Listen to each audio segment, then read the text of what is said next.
not a game, it's a rich thing. Hey guys, welcome back to my channel. As you can see by the title, this is my birth story for my second baby. So I hope you guys enjoy. So let's jump right into this chit chat. All right, you guys should already know the deal. As a mom of two, now Malaya is asleep, he is asleep, which is great that they're sleeping at the same time. Malaya, this is her usual nap time. My son just ate, so he is sleeping. I don't know how long he's going to be asleep.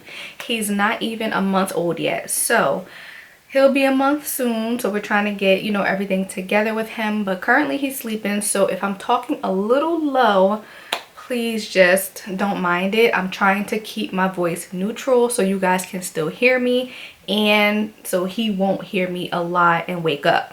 But anyway, let's jump right into it. So this is my birth story, which was completely different from Malaya's. I do have my birth story with Malaya on my channel already. I'll link it in the card somewhere so you guys can go ahead and watch that. And then if you would love to just compare or see how the birth stories are different for my two kids, then you can go ahead and watch. But let's jump right into it because this one was way easier in terms of giving birth for him than it was with Malaya. So I was really happy about that, and we left the hospital sooner when I had him versus Malaya. So I really don't remember exactly when my contractions started, but let me pull up the text messages from my doctor just so I can tell you guys, because I was actually texting her while I was having contractions. But let's see. All right, y'all, so I got the messages. So it says December 18th at 7:22 in the morning. I text her and let her know that we were debating on going to the hospital because my contractions were about 15 minutes apart at that time. And so that's, you know, that's what I text her. She said, you know, they're a little far apart, just wait and monitor my contractions over the next hour to see what was going to happen. So fine. Little backstory though. 2 days before I had a doctor's appointment. So on the 16th, I had a doctor's appointment and I actually got my membrane sweeped. Meaning a membrane sweep is when the physician goes in and separates the baby sac from your cervix so you can start having contractions. And I actually had this done with both children. And Malaya, you know, came a couple days later, I think, but he came the next day, which was, well, 2 days later, which was really good because that's what I wanted. His original due date was December 24th, on Christmas Eve of 2024. I did not want to have him on Christmas Eve, y'all. I did not want to be in the hospital on Christmas Eve. I wanted to be in my home. I wanted to be, you know, watching Christmas movies and all that kind of stuff. I did not want to be in the hospital, and that's what I told everybody. I'm like, yo, this baby needs to come. I was running up and down the steps. I was exercising. I was doing all this kind of stuff to try to get him out prior to his due date. But the nervousness and anxiousness that I be having, okay, very, very anxious, it would not let him stay in. Okay, I don't know what date he would have came out on if I didn't get my membrane sweep, but I wasn't trying to find out. I wasn't, because I needed him to come out. Okay, I needed him here. So like I said, he was born on December 18th. But yeah, I told her, you know, they were, you know, 15 minutes apart. She said, wait, over that next hour. In the messages, it says that we're headed in. So we decided to go ahead and go to the hospital because they were 5 minutes apart. She said she would let us know when she'll be arriving at the hospital. So y'all, I went in.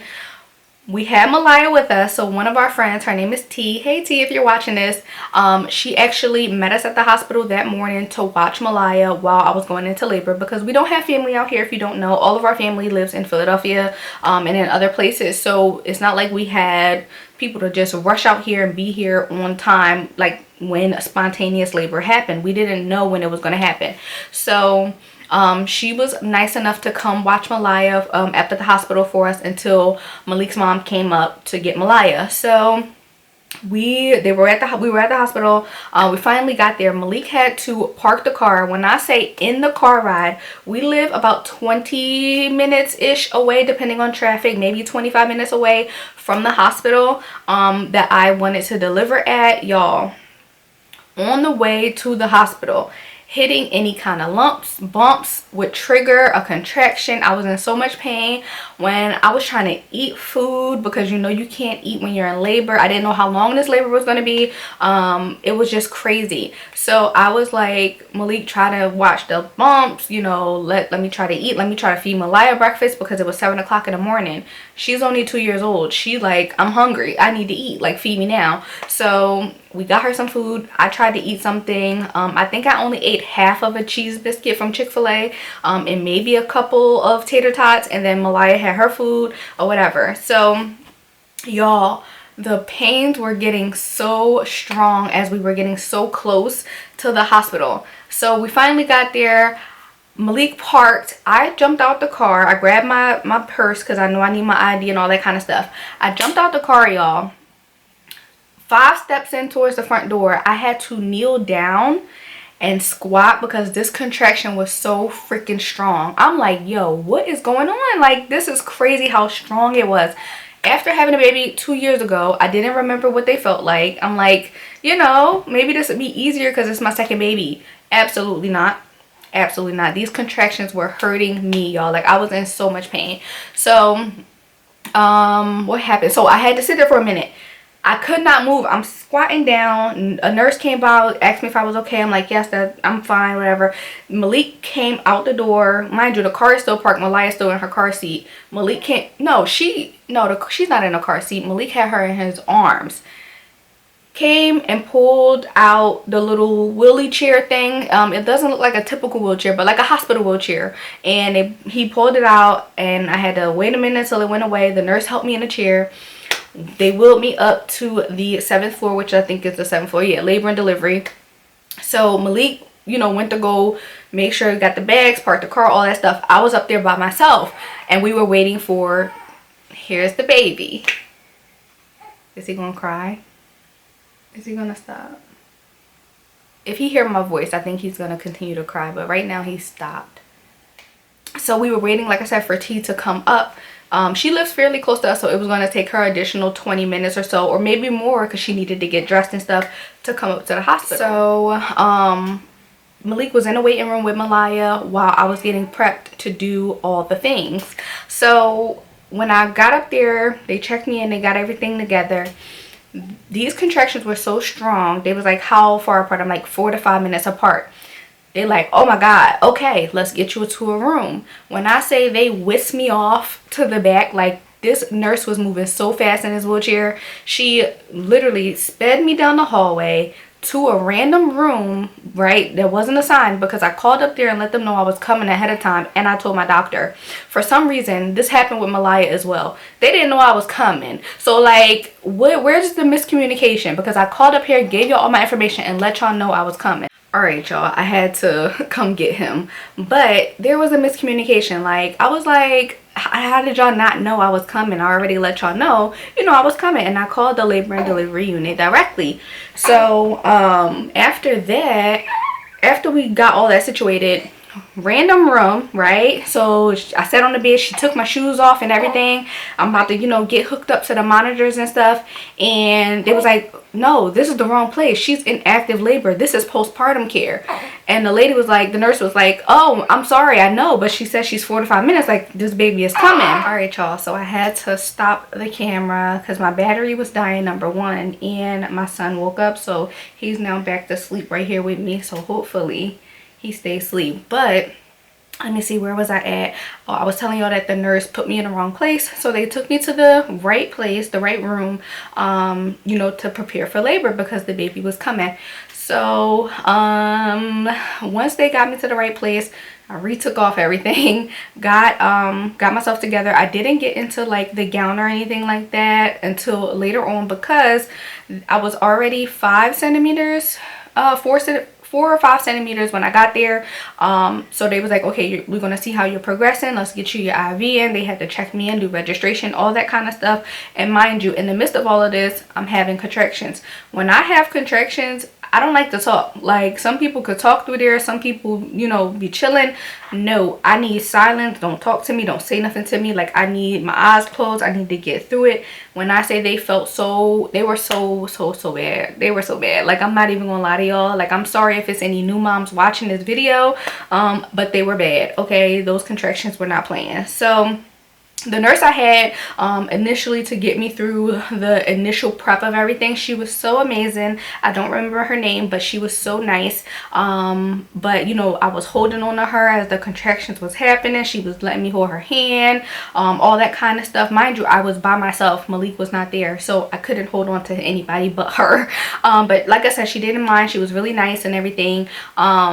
So she was just talking me through everything, you know, as these contractions were happening, which was really helpful because it kept my mind together. I didn't freak out too much, because I was thinking like, dang, Malik not here. Like, I mean, even though he was in the waiting room, he had our daughter. So I was like, it's nothing I can do about it, but let me just calm down. Let me not cry. Let me just get through these contractions because I know he'll be here soon.